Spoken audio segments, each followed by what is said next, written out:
and distinguished chairperson and co-chairperson, and also the dignitaries on the dais, and all the doctors and all the delegates from India and from other countries. Ladies and gentlemen, my dear colleagues, I think this is an historical event taken place in Ayurvedic sector, which has not been happened in the past, recent past in Sri Lanka. We all know Ayurveda is a regional system. In Sri Lanka, we call it Sri Lankan traditional medicine or indigenous system of Sri Lankan medicine. But whatever it is, the term we use, the tradition is not a pure tradition which can be called Sri Lankan indigenous system or Indian system. Therefore, Ayurveda is a universal system. It does not belong to any country.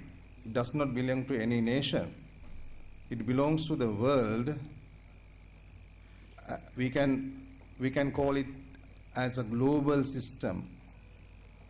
Therefore, under this global flag, Ayurveda flag, we gathered here to have an interactive session between Sri Lankan and Indian scholars or the Ayurvedic doctors or the academics and other practitioners to make a fruitful discussion on Rasa medicine, which is now we have named as Rasa Shasthra Sambhasha. Now let me shortly give an introduction in Sri Lanka how the Rasa Shastra or the Rasa medicine. I don't know what, first I want to make a request whether we are going to use the Ayurvedic term Rasa medicine or are we going to find another technical term, because I have seen many terms used by many authors for this Rasa medicine in their texts, like metallic medicine, sometimes it is herbo-mineral preparations, sometimes iatrochemistry, many terms. But I have a basic question. Are we really comfortable with these terms which are given by the European culture? Because in 17th or 16th and 17th century, there was a huge exchange between the Oriental cultures and the European pre-colonial cultures on this traditional knowledge. They have taken plenty of enormous system of or the knowledge from our cultures or traditional knowledge from our countries.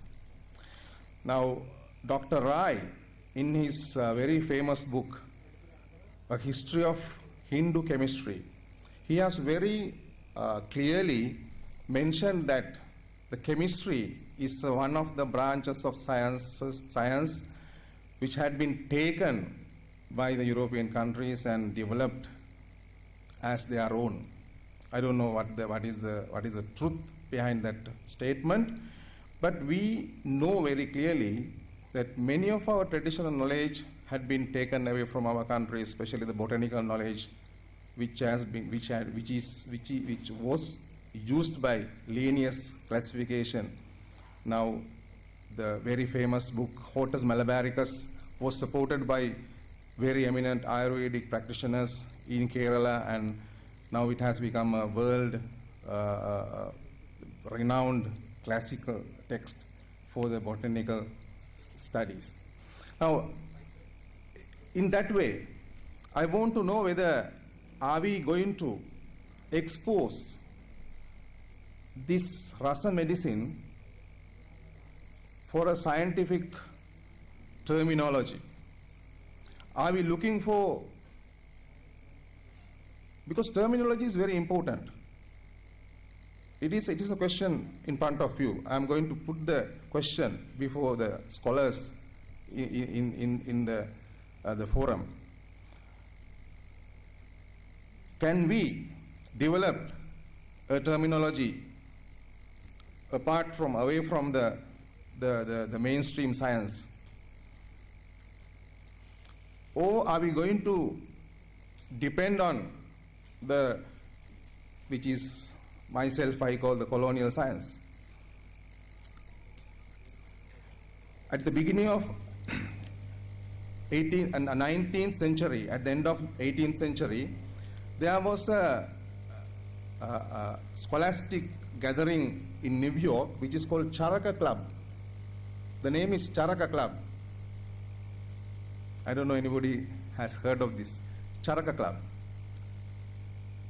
The exclusiveness of this gathering, all the members of this Charaka Club are Western doctors, all well-known doctors like Osler and all these the very eminent characters in Western medicine.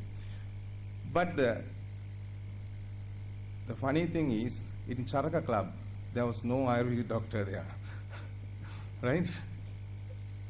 That is the problem. But they have used this name Charaka for their academic discussions and many kind of high-level scholarly discussions and sessions. Anyway,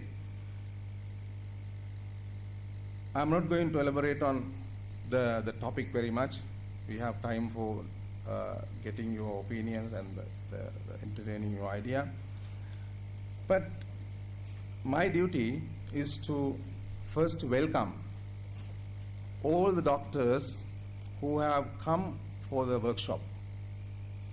First, I would welcome all the Sri Lankan doctors who have participated from various parts of the island. I know some of them are from the government institutes, some of them are private practitioners, but I have met some people who have come from Jaffna, northern part, especially our friends from northern part and the eastern part who have come from very far, including you. I welcome all the colleagues. Then, because you are the most important part of this workshop, that's why firstly I welcome you. Then let me welcome our distinguished chairperson, Professor Ranavira. Being a non-Ayurvedic scholar, he is now becoming more and more familiar with Ayurveda. I heard from him in the morning that he had something, he had done some homework for this workshop to study about Rasa Shasthra and to gather some information to summing up the session. That is a good news, because we need more non-Ayurvedic scientists to come into our team to work together.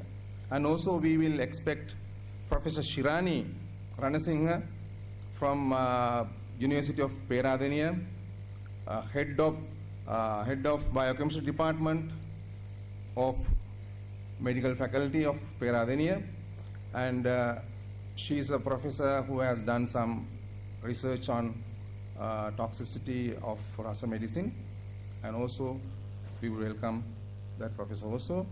And we have co-chair Dr. Tennako, Director of National Hospital, Ayurvedic National Hospital. And let me welcome Dr. Shailesh Nath Karane, and who is always helping us to propagate Ayurvedic knowledge among the Sri Lankan Ayurvedic practitioners. You are welcome. And also we have here today some of very eminent speakers from India. Dr. Prajapati and Dr. Prasanna Rao and Dr. Kamalesh Sharma. And also they have actually Dr. Prasanna Rao, he has come here only for this session. It's a very tired, I think, tiresome journey from Bangalore. You came from Bangalore. Bangalore just came for this session, and it's a very,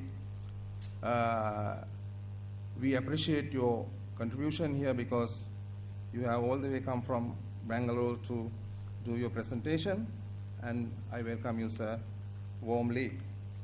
And then other professors also, I welcome them to Sri Lanka and for our international conference also, and I hope that your presentation will contribute for the success of the workshop. And also we have some our Sri Lankan presenters, Dr. Sudat Alahakon. Probably he would, sometimes he would not be participating, but then we have Dr. Rohana Susanta and also Dr. Harapadeniya, and yes, those Sri Lankan doctors, Sri Lankan presenters also I welcome. Then I think for organizing this workshop, Sri Dutapapeshwar team has hardly working for the last 2-3 months, and the Sri Lankan counterpart of that team is the Associated Pharma, and they have supported this workshop, and I welcome the team also for the session.